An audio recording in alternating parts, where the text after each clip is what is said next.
ప్రియమైన వాళ్ళారా, ఈరోజు ఈ వీడియోలో యేసుక్రీస్తు మాత్రమే ఎందుకు దేవుడు అనే విషయాన్ని గురించి మనం మాట్లాడుకుందాం.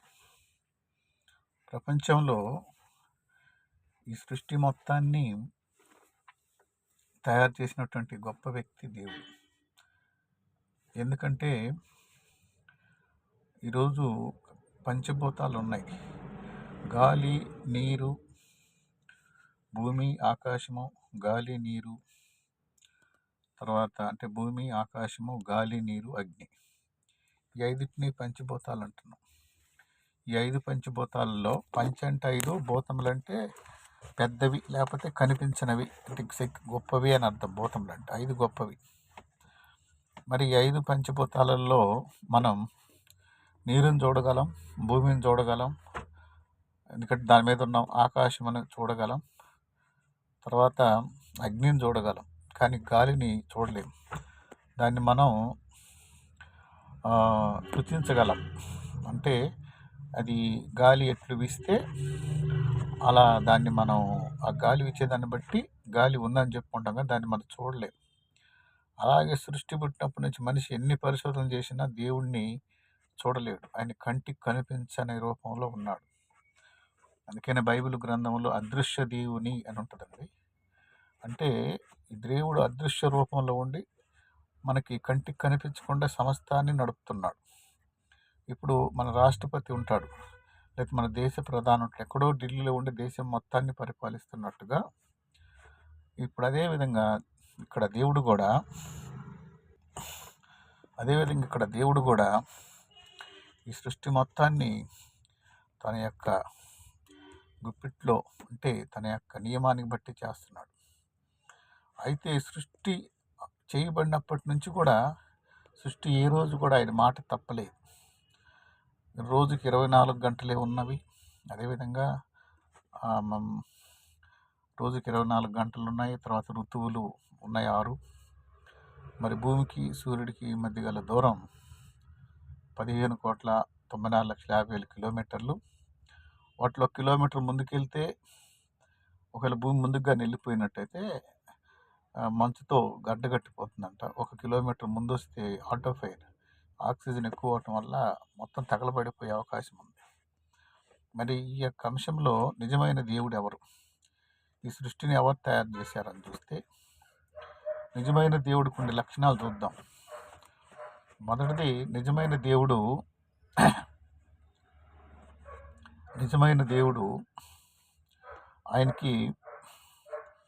ఆయన రాకముందు ఆయనకి ఆది అంతం లేనివాడుగా ఉంటాడు. తర్వాత ఒకటి, ఆది అంతం, ఆయనకి ఆది పుట్టుకుండదు, చావు ఉండదు. రెండోది, మరణం మీద ఆయన జననము మరణం మీద సంపూర్ణ అధికారం కలిగి ఉంటాడు. మూడోది, సమస్త సృష్టిని ఆయన తన కంట్రోల్ చేసుకోగలిగిన శక్తిని ఉంటాడు. నాలుగోది, మానవుడికి ఉండేటువంటి కామ, క్రోధ, లోభ, మోహ, మదమాత్సర్యాలు, వీటిని అరిషడ్ వర్గాలు అంటారు. అరిషడ్ వర్గాలు అంటే 6: కామ, క్రోధ, లోభ, మోహ, మదమాత్సర్యాలు. కామం అంటే కోరికలు, అంటే కామము. క్రోధం అంటే కోపము. లోభము అంటే లోభితనం, లోభము. మోహము అంటే కావాలని మోహించటం. కామ, క్రోధ, లోభ, మోహం. మదము, గర్వము. మత్సరం, అసూయ. ఈ 6టితో ఆయనకి సంబంధం ఉండదన్నమాట. అంటే అవి లేనివాడై ఉంటాడు. ఆయనకి కోరికలు ఉండవు, మదం ఉండదు, మత్సరం ఉండదు. అన్నిటినీ కూడా ఈ అరిషడ్ వర్గాలను కంట్రోల్ చేసుకోగలిగి ఉంటాడు. మానవుడి వలె ఆయనకి ఈ యొక్క అంటే ఈ కోరికలు ఉండవు. అంటే వివాహం చేసుకోవాలని కోరిక కానీ, తర్వాత ఈ మానవుడిలాగా ఆయన సంచరించడు. అంటే మూడోది, ఆయన పరిశుద్ధంగా జీవించే వ్యక్తి అయి ఉంటాడు. నాలుగోది చూస్తే, ఆయన పైనున్న దేవునితో సంబంధం కలిగి ఉంటాడు. ఐదో అంశం ఏంటంటే, ఆయన పుట్టుక గురించి మరియు మరణం గురించి కూడా అనేక గ్రంథాల్లో ముందే రాయబడి ఉంటుంది. తర్వాత ఆరోది, ఆయన గురించినటువంటి వార్త అనేక మందికి విస్తారంగా ప్రకటించబడుతుంది. ఈ 6 లక్షణాలు కలిగినటువంటి దేవుడు ఎవరైనా కానీ చూస్తే, మనం వాస్తవం చూస్తే ఒక యేసుక్రీస్తు మాత్రమే. ఆయన పుట్టుక ఆది అంతం లేదు. రెండోది, ఆయన పుట్టుక గురించి కొన్ని వేల సంవత్సరాల క్రితం రాయబడింది. ఆయన వచ్చిన తర్వాత కాలం విభజించబడింది. తర్వాత నాలుగోది, ఆయన పాపం లేనివాడు. ఆయన అంటాడు ఒకసారి పరిచయులతో, నాలో పాపం ఉంది అని మీలో ఎవరు, నాలో పాపం ఉందని మీరు ఎవరు రూపించగలడు అంటారు. కాబట్టి ఆయనలో పాపం ఉందని ఎవరు కూడా చూపించలేడు. మరి మానవుడు తల్లి గర్భంలో పుట్టినప్పుడే పాపం చేస్తాడు. చేయాల్సిన మానవుడు పుట్టినప్పుడే పాపం. ఎలా అంటే ఒక చిన్న బాబు పుట్టినప్పుడు వాడికి ఏ పాపం చేయడు. కానీ వాళ్ళ తల్లిదండ్రుల పాపం, వాళ్ళ తల్లిదండ్రుల పాపం, అటు 3 తరాల పాపం ఆ రక్తం ధర ఆల్రెడీ ఆ బిడ్డలో ఉంటాయి. దీన్ని జన్మ పాపం అంటారు. ఇకపోతే కర్మ పాపం. వాడు పుట్టి పెరిగి ఒక వయసు వచ్చిన తర్వాత వాడు చేసేటువంటి ఈ మాటల ద్వారా కానీ, తర్వాత చూపుల ద్వారా కానీ, వాడు చేసిన కర్మల ద్వారా చేసే పాపం వచ్చి కర్మ పాపం.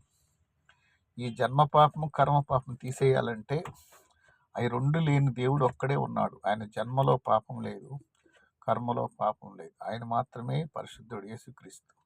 ఆ పరిశుద్ధ రక్తం మాత్రమే ఈ ప్రపంచ మానవాళిని విమోచించగలదని వేదాల్లో అన్నిట్లో కూడా రాయబడి ఉంది.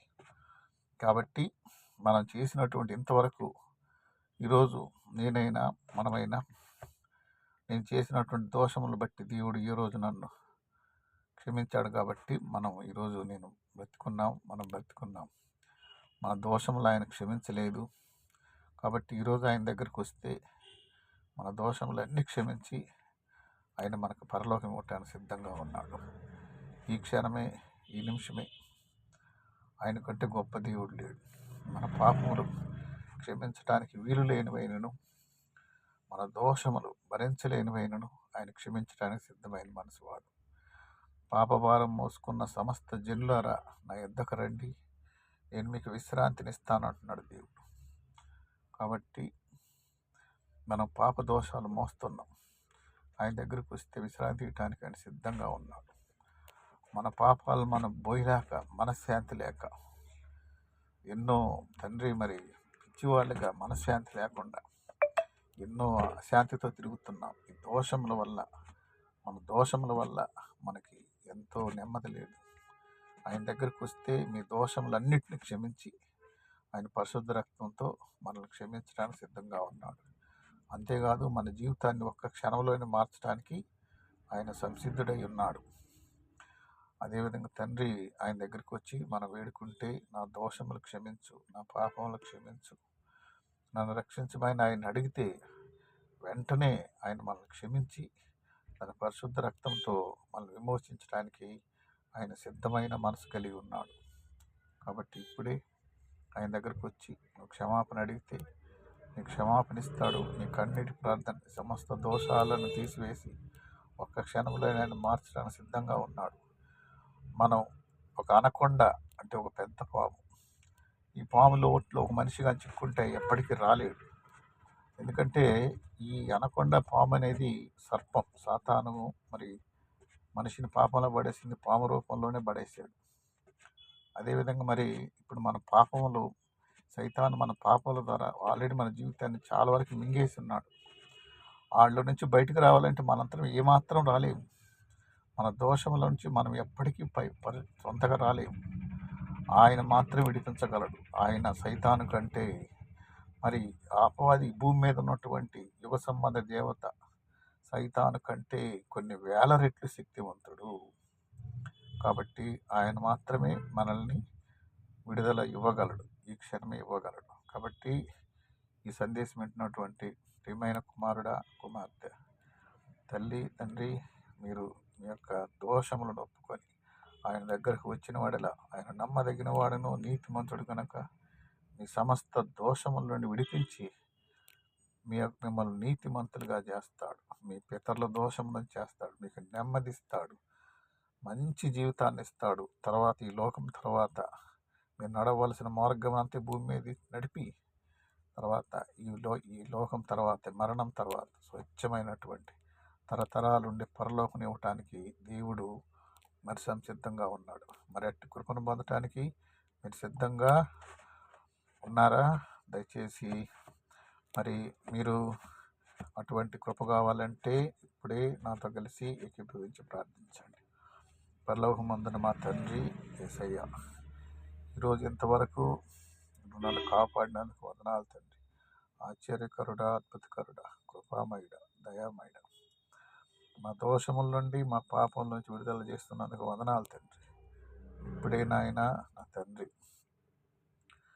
నువ్వు తండ్రి నీ కృపగల హస్తం మా మీద దేవ, నీ దయగల హస్తమై మా దోషములన్నింటినీ క్షమించి మా జీవిత విధానాన్ని మార్చి నీ పరలోక మార్గాన్ని చేయమని, మా మరణాంతరం తండ్రి ఈ భూమి మీద ఉన్నంత వరకు తండ్రి నేను నమ్మకంగా బతికి తండ్రి నీ సాక్షులుగా ఉండటానికి, అనేక మంది దేవునికరంగా ఉండటానికి చేయమని యేసుక్రీస్తు దివ్యనామమున అడిగి వేడుకుంటున్నాం తండ్రి.